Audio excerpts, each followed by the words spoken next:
प्यारे बच्चे नमस्कार। कैसे हैं आप लोग? हम फिर से जुड़ चुके हैं आपका सेकंड पार्ट लेके क्लास 9th का बायोलॉजी के साथ। जैसा कि हमने पहला चैप्टर शुरू किया था, उसमें कुछ-कुछ चीजें हम आपको बता चुके थे, जिसमें कुछ चीजें और अभी बतानी बाकी है। अभी ये क्लास हमारा लगभग जो है 7-8 दिन चलेगा 9th क्लास का कोशिका यानी सेल का। तो कैसे हैं आप लोग? हम फिर से आपके साथ जुड़ चुके हैं। जैसा कि आज हमको पढ़ना है कि कुछ महत्वपूर्ण चीजें, जैसे कि हम आपको पिछले क्लास में बताए थे कि कोशिका जो होता है जीवन का रचनात्मक एवं क्रियात्मक इकाई होता है। और कोशिका का खोज सर्वप्रथम रॉबर्ट हुक ने 1665 ईस्वी में निर्जीव कोशिका को देखा था, कॉर्क की छाल। और उसके बाद हमारा ये हम बताए थे कि कोशिका कोशिका द्रव्य का खोज किसने किया था? पुरकिंजे ने। रॉबर्ट ब्राउन ने केंद्रक का खोज किया था। और उससे पहले हम आपको पिछली क्लास में बताए थे कि प्रोटीन का संश्लेषण राइबोसोम करता है, यानी राइबोसोम जो है प्रोटीन का क्या करता है? संश्लेषण करता है। कोशिका में 3 भाग होते हैं। एक कोशिका द्रव होता है, कोशिका झिल्ली, कोशिका द्रव, तब केंद्रक। ये हमारा 3 हो गया। और कोशिका किससे बना होता है? तो हमारा प्रोटीन का, वसा का, खनिज एवं इत्यादि चीजों के पदार्थों से मिलकर बना होता है। उसके बाद हम आपको बताए थे कि कोशिका झिल्ली लिपिड और प्रोटीन की बनी होती है। किसकी बनी होती है? तो लिपिड और प्रोटीन की। और कोशिका भित्ति किसकी बनी होती है? तो कोशिका भित्ति सेलुलोज की बनी होती है। जैसे कि जंतु कोशिका में कोशिका झिल्ली पाई जाती है, कोशिका भित्ति नहीं। और पादप कोशिका में कोशिका झिल्ली भी पाई जाती है और क्या पाई जाती है? कोशिका भित्ति भी पाई जाती है। हम आपको जब पादप कोशिका और जंतु कोशिका पढ़ाएंगे तो आपको ये सारी चीजें हम वहाँ पे एकदम बढ़िया विस्तृत रूप से बताएंगे। अभी फिलहाल के लिए समझिए कि कोशिका झिल्ली जो होती है लिपिड और प्रोटीन की बनी होती है। और जो कोशिका भित्ति होती है वो सेलुलोज की बनी होती है। किसकी? तो हमारा सेलुलोज की बनी होती है। और आज का ये हमारा पिछले क्लास का टॉपिक था। अब इस क्लास का टॉपिक ये है, आइए समझते हैं इसको।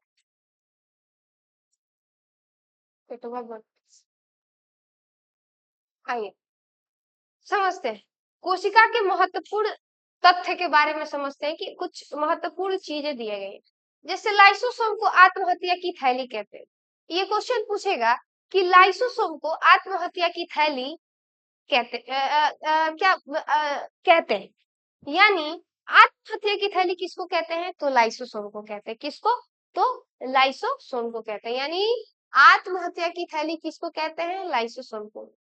क्यों? अब एक क्वेश्चन इसमें पूछेगा जो हम आपको जब सब्जेक्टिव क्वेश्चन कराएंगे तो उसमें बताएंगे क्यों कहा जाता है लाइसोसोम को। क्योंकि इसमें एक ऐसे पाचक एंजाइम होते हैं जो वो फट जाते हैं और अपने ही कोशिकाओं को क्या कर देते हैं? मार देते हैं। इसलिए इसे आत्महत्या की थैली कहते हैं। किसको कहते हैं? तो लाइसोसोम को। किसको? तो लाइसोसोम को आत्महत्या की थैली कहते हैं। हम आपको विस्तृत रूप से जब सब्जेक्टिव क्वेश्चन बताएंगे तो आपको। अब आइए, माइटोकॉन्ड्रिया को ऊर्जा हाउस, ऊर्जा गृह या पावर हाउस कहा जाता है। एक क्वेश्चन आपसे ये जरूर पूछेगा। इन ये आज का जो क्लास है और जो पिछले क्लास है ये बहुत महत्वपूर्ण तथ्य लेके आए जो आपको सीधे एग्जाम से रिलेटेड। जैसा कि अभी शुरू से बताए थे ना कि किसका खोज कैसे किससे बना होता है, ये सारी चीजें बहुत जरूरी है एग्जाम के तौर पे। अभी फिलहाल के लिए ये समझेंगे कि हमारा वक्त जाया ना हो, वक्त जाया ना करे, ध्यान दें। फिलहाल के लिए ये है कि हम आत्महत्या की थैली किसको कहते हैं? तो लाइसोसोम को कहते हैं। और पावर हाउस किसको? ऊर्जा का पावर हाउस किसे कहते हैं? तो माइटोकॉन्ड्रिया को कहते हैं। किसको कहते हैं? माइटोकॉन्ड्रिया को। क्योंकि जो संचित प्रोटीन होता है वो कहा जो बचा जो प्रोटीन होता है वो संचित कहाँ होता है? तो माइटोकॉन्ड्रिया। कहाँ होता है? तो माइटोकॉन्ड्रिया में। तो इसलिए माइटोकॉन्ड्रिया को क्या कहा जाता है? पावर हाउस कहा जाता है, यानी ऊर्जा का गृह कहते हैं। ये 2 क्वेश्चन आपको याद रखने होंगे। आइए, केंद्रक में डीएनए पाया जाता है जो जो आनुवांशिक गुणों का वाहक होता है। एक क्वेश्चन आपसे पूछेगा, डीएनए कहाँ पाया जाता है? केंद्रक में। डीएनए हमारा कहाँ पाया जाता है? केंद्रक में। और डीएनए जो है वो आनुवांशिक गुणों का क्या है? आनुवांशिक गुणों का वाहक है। यानी जो पैतृक लक्षण है, जो हमारे पूर्वजों के जो लक्षण होते हैं वो संतान के पीढ़ी दर पीढ़ी में प्रवेश करते हैं। ये कौन कौन कौन करता है? तो वो डीएनए करता है। ये क्या है? अनुवांशिक गुणों का वाहक है। यानी हमारे पीढ़ी में किसी पिताजी का यहाँ पे थी, माँ का कहीं यहाँ पे तिल था, तो हमारा भी तिल है यहाँ। तो मतलब ये जो लक्षण चलते आता है, पैतृक जो लक्षण है उसका, ये मतलब एक दूसरे के शरीर से लक्षण, दूसरे के शरीर मतलब जैसे कोई एक माता पिता है उसके लक्षण को और उनके संतान के अंदर उनके लक्षणों को प्रवेश करवाने का या वाहक वाहन यानी परिवहन करने का कार्य कौन करता है? तो हमारा डीएनए करता है। क्या करता है? डीएनए करता है। अभी तीन चीजें समझे क्या? लाइसोसोम को क्या कहते हैं? आत्महत्या की थैली कहते हैं। क्या कहते हैं? आत्महत्या की थैली कहते हैं। माइटोकॉन्ड्रिया को पावर हाउस यानी ऊर्जा का गृह कहते हैं। और केंद्रक में डीएनए होता है। क्या होता है? तो डीएनए कहाँ होता है? केंद्रक में। और ये अनुवांशिक गुणों का वाहक होता है। कौन से गुणों का? तो अनुवांशिक गुणों का वाहक होता है। आइए आगे बढ़ते हैं।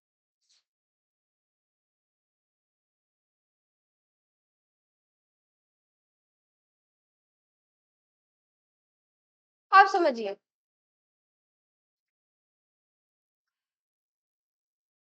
जो हमारा क्लोरोफिल है, क्लोरोफिल में मैग्नीशियम तत्व पाया जाता है। क्लोरोफिल में कौन सा तत्व पाया जाता है? तो मैग्नीशियम। कौन? तो मैग्नीशियम तत्व हमारा क्या होता है? क्या होता है? तो पाया जाता है। किसमें? तो क्लोरोफिल में मैग्नीशियम तत्व पाया जाता है। अब देखिए, हम आपको बताए थे क्लोरोफिल कहाँ पाया जाता है? तो पत्तियों में पाया जाता है। कहाँ? तो हमारा पत्तियों में क्लोरोफिल पाया जाता है। और क्लोरोफिल के कारण ही पत्तियों का रंग क्या होता है? इसका रंग कैसा होता है? इसका रंग हरा होता है। कैसा? हरा होता है। किसके कारण? क्लोरोफिल के कारण पत्तियों का रंग हरा होता है। तो समझ में आ रहा है? और ये क्लोरोफिल में कौन सा तत्व यानी वर्णक पाया जाता है? तो मैग्नीशियम, Mg। क्या? तो मैग्नीशियम यानी Mg पाया जाता है। कुछ समझ में आ रही है बातें? अब देखिए, जब कोई पदार्थ उच्च सांद्रण से निम्न सांद्रण की ओर जाता है तो उसे विसरण कहते हैं। क्या कहते हैं? विसरण कहते हैं। जब कोई पदार्थ उच्च सांद्रण से निम्न सांद्रण की ओर आता है तो उसे क्या कहते हैं? विसरण कहते हैं। उसे क्या कहते हैं? विसरण कहते हैं। अच्छा, आप लोगों को एक चीज हम बता दें कि आज का जो क्लास है ना, वो केवल समझिए कि एक ऑब्जेक्टिव टाइप का क्लास। कैसा है? तो एक ऑब्जेक्टिव टाइप का क्लास है जिसमें मतलब कुछ कुछ ऐसे चीजें हैं जो डायरेक्ट मतलब महत्वपूर्ण चीजें हैं जो आपको याद रखनी है। अभी तक हम जितना कुछ बताए हैं वो आपको बहुत ज्यादा याद मतलब दिमाग में रखना पड़ेगा, क्योंकि ये ऐसे क्वेश्चंस हैं जो आ सकते हैं। आने का मतलब 100% गारंटी है। जैसे कि अभी हम बताए हैं ना कि लाइसोसोम को आत्महत्या की थैली कहते हैं, तो क्वेश्चन आपसे पूछेगा कि आत्महत्या की थैली किसको कहते हैं? तो लाइसोसोम को कहते हैं।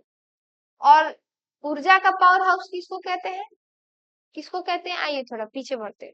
हम माइट्रोकॉन्ड्रिया को कहते हैं। किसको? तो माइट्रोकॉन्ड्रिया को कहते हैं। ठीक है, आपको समझ में आ रही है?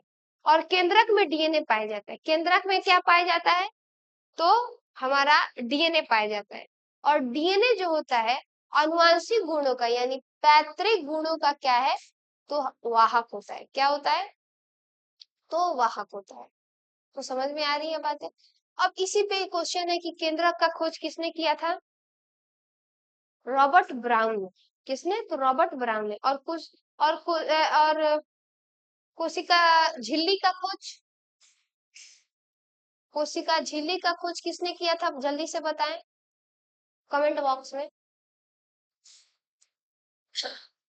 कोशिका झिल्ली किसकी बनी होती है? लिपिड और प्रोटीन की बनी होती है। कोशिका झिल्ली का खोज किसने किया था? बताएं। अच्छा, कोशिका भित्ति किसकी बनी होती है? सेलुलोज की बनी होती है। किसकी? तो सेलुलोज। कोशिका झिल्ली का खोज किसने किया था? बताएं। कोशिका झिल्ली का जो खोज है, कोशिका झिल्ली का जो खोज है वो किसने किया था? कहाँ है? सॉरी, कोशिका द्रव्य का खोज किसने किया था? फुरकिंजे ने। किसने? तो फुरकिंजे ने। कोशिका झिल्ली का खोज नहीं होता है, आगे बढ़िए, उतना ध्यान से नहीं पढ़ना है आपको।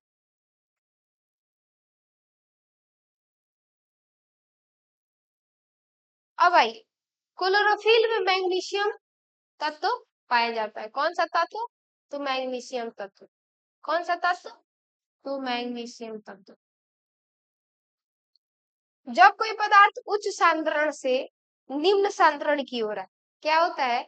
जब कोई पदार्थ उच्च सांद्रण से निम्न सांद्रण की ओर आता है, उसे क्या कहते हैं? विसरण। क्या कहते हैं? विसरण। और जब विसरण की प्रक्रिया में किसी अर्ध परागम्य झिल्ली से होती है तो उसे परासरण कहते हैं।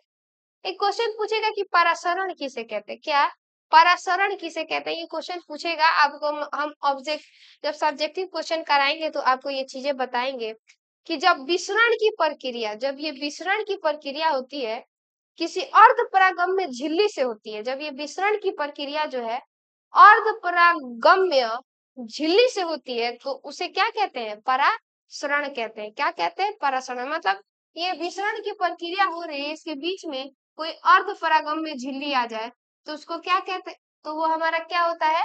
वो हमारा क्या होता है? परासरण होता है। क्या होता है? तो हमारा परासरण होता है। समझ में आ रहा है आपको चीजें? क्या होता है? तो परासरण होता है। आइए आगे बढ़िए।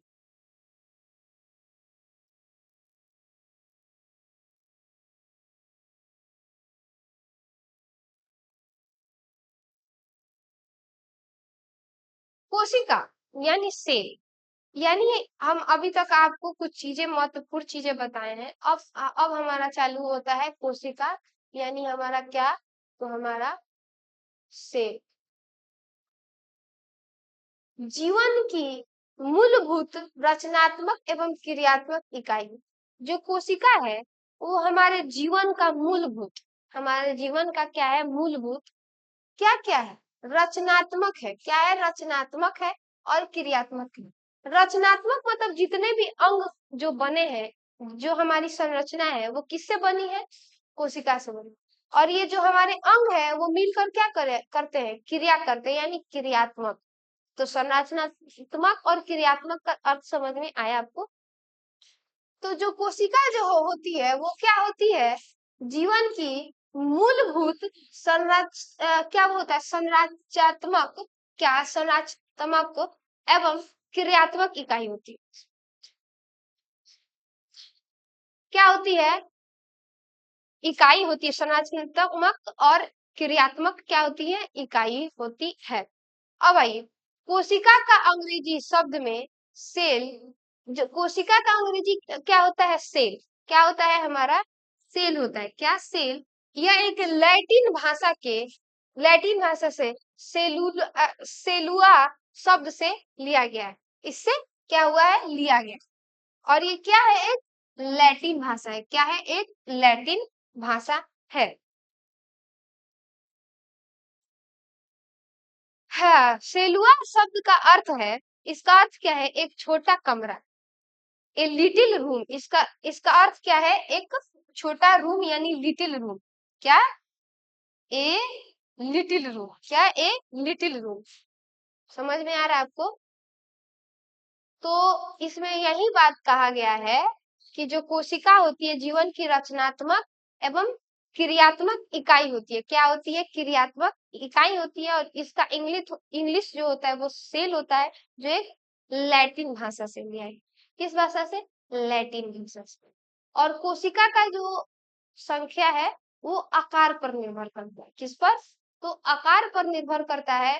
और जैसे कि एक चींटी हो गया और एक हाथी हो गया, तो दोनों में सेलों की संख्या किसमें अधिक होगी? तो हाथी में होगी। क्योंकि जो हमारा हाथी है, क्योंकि जो हमारा हाथी है उसका शरीर का आकार बड़ा है, तो उसमें कोशिकाएं अधिक होंगी। और जो हमारा चींटी है वो छोटी है, तो उसमें क्या होगा? कोशिका क्या होगा हमारा? उसकी उसमें क्या होगा? हमारा कोशिका कम होगा। क्या होगा? तो कम होगा।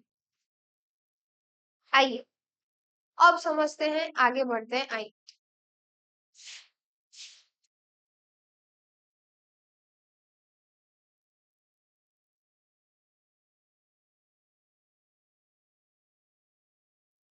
हाँ, सजीव किससे बने होते हैं?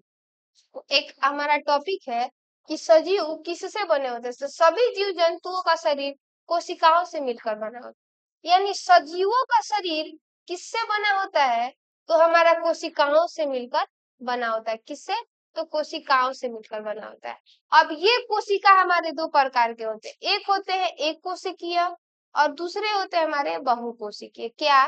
तो बहुकोशिकीय। क्या होता है बहुकोशिकीय? यानी सजीव किससे बने होते हैं? तो कोशिकाओं से मिलकर बने होते हैं। किससे? तो हमारा कोशिकाओं से मिलकर बने होते हैं।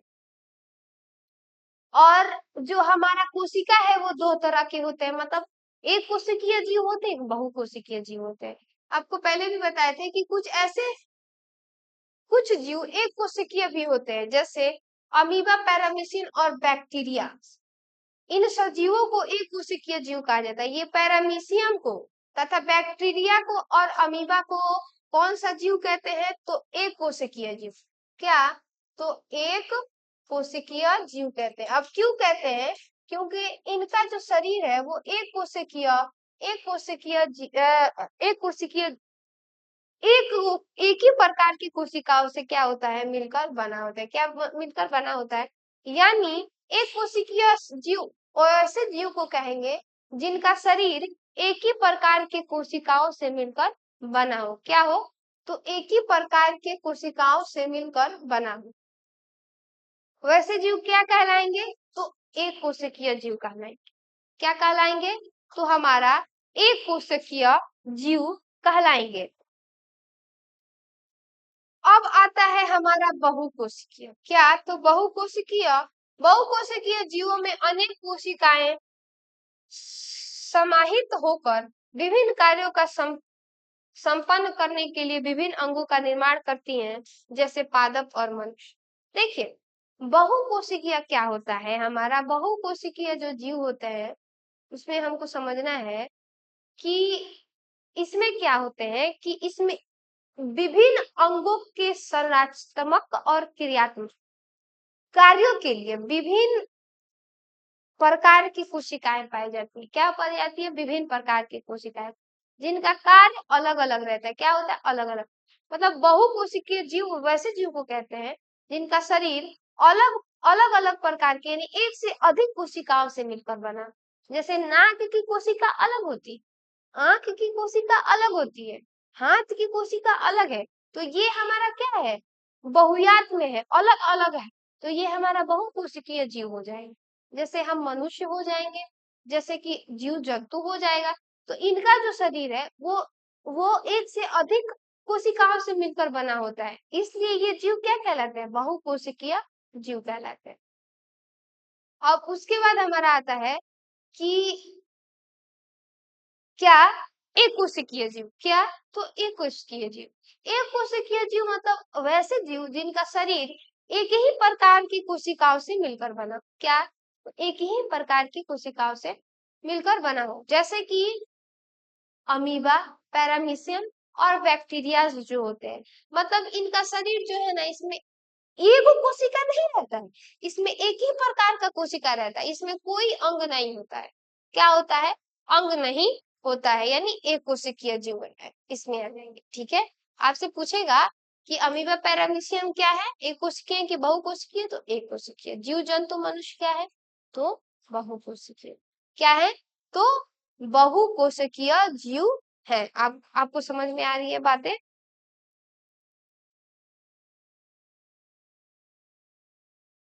आइए आगे बढ़ते।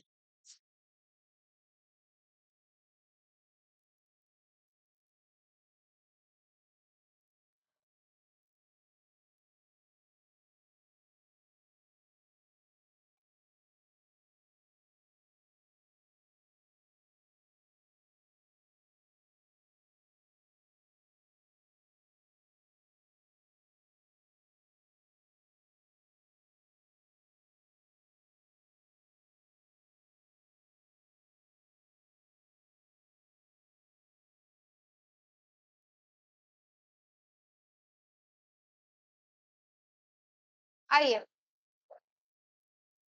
आपको बोर्ड पे दिख रहा है सब चीज?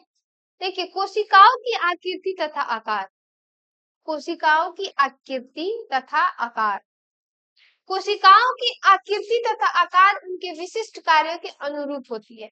मतलब जो कोशिकाओं की जो आकृति होती है, क्या होती है, आकृति होती है, उनके कार्यों पर, कार्यों के अनुरूप होती है। क्या होती है, तो कार्यों के अनुरूप होती है। क्या, तो इनकी आकृति, इनको, इनकी आकृति तथा इनकी आकार किस पर निर्भर करती है, तो कार्यों पर निर्भर करती है। किस पर, तो कार्यों पर निर्भर करती है। अब देखिए कैसे कार्यों पर निर्भर करती है, क्योंकि हमारा शरीर बहुकोशिकीय है। क्या है, बहुकोशिकीय है। तो हम, हमारे शरीर में विभिन्न प्रकार की कोशिकाएं पाई जाती है जिनका कार्य विभिन्न अलग अलग तरीके से है। तो ये इसीलिए क्या है कि एक कार्यों पर निर्भर करता है, कोशिका का आकार किस पर निर्भर करता है, तो कार्यों पर निर्भर करता है। अब आइए, कुछ कोशिकाएं अपना आकार बदलती रहती है, जैसे अमीबा। अमीबा का आकार कैसा होता है, अमीबा का आकार यहाँ लिख देते हैं। जो अमीबा का आकार है वो अनिश्चित होता है। क्या होता है, तो अनिश्चित होता है।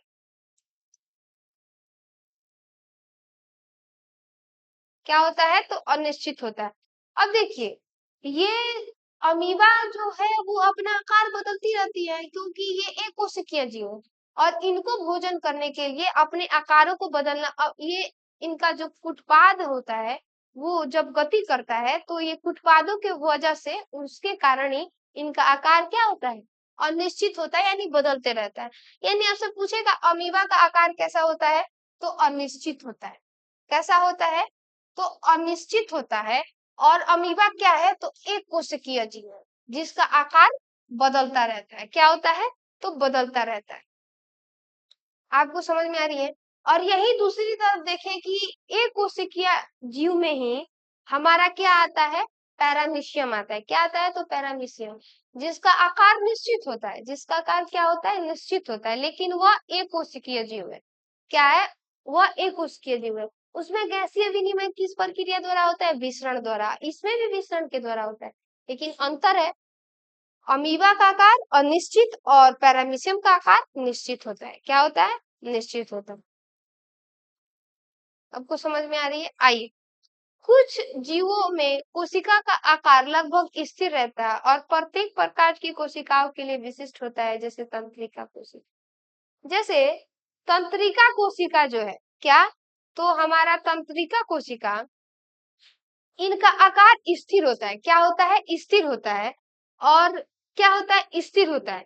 और प्रत्येक प्रकार की कोशिकाओं के लिए विशिष्ट होता है। और ये प्रत्येक कोशिकाओं के लिए क्या होते हैं, ये विशिष्ट होते हैं। जैसे हमारा तंत्रिका कोशिका, क्या हो जाएगा, हमारा तंत्रिका कोशिका। हमको धीरे धीरे आगे बढ़ना है, तो हम धीरे धीरे आगे बढ़ेंगे कि तंत्रिका कोशिका क्या है, कौन कोशिका क्या है, हम धीरे धीरे आपको बता रहे हैं।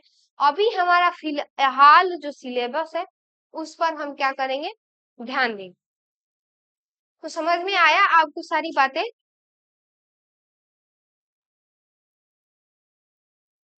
तो यहाँ तक हम समझे कि क्या होता है, कैसे किसका आकार निश्चित होता है, किसका आकार अनिश्चित होता है। समझ में आया, यहीं तक हमारा लास्ट है। चलिए फिर थोड़ा सा आप रिवीजन कर लिए, फिर मिलते हैं अगले क्लास में। आज थोड़ा छोटा ही क्लास रहेगा, कल आपका पूरा डिटेल में थोड़ा और आगे बढ़ा जाएगा। जैसा कि आज का जो क्लास है वो महत्वपूर्ण तथ्य यानी ऑब्जेक्टिव टाइप के क्वेश्चन थे, जैसे लाइसोसोम, माइटोकॉन्ड्रिया, इस सब के बारे में छोटा छोटा खोज वगैरह, इस सब के बारे में पढ़े। कल आपको बढ़िया एकदम बुक का टॉपिक मिलेगा। ये भी सारे बहुत जरूरत वाले चीजें जो आपको याद करनी पड़ेगी। चलिए मिलते हैं आपसे फिर अगले क्लास में।